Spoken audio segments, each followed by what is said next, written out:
Bonjour, bienvenue à 2 minutes pour vous.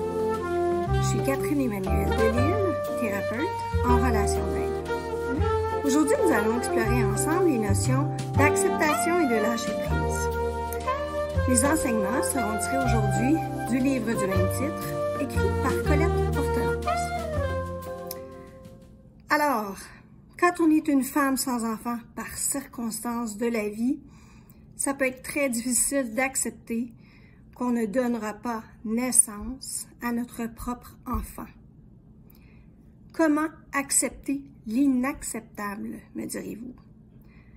Alors ensemble, on va voir la nuance entre accepter, lâcher prise et se résigner et résister.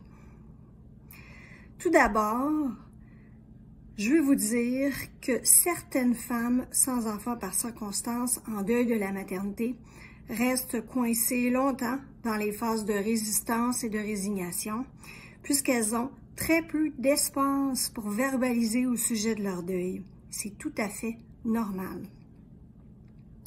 Alors, qu'est-ce que résister? Résister, c'est se débattre contre ce qui est. Ensuite, se résigner.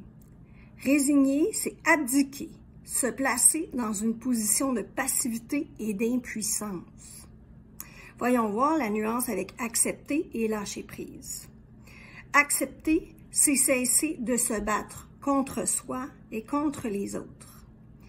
Lâcher prise, c'est cesser de se battre pour se mettre en position d'écoute de soi. En terminant, j'aimerais vous dire que la première étape du chemin de l'acceptation, c'est accepter de ne pas accepter. Et que si vous êtes rendu à cette étape, c'est tout à fait normal. Parce que le deuil de la maternité, c'est un très long processus. En attendant, j'ai envie de vous dire que je suis là si vous avez besoin d'aide et que je vous porte dans mon cœur.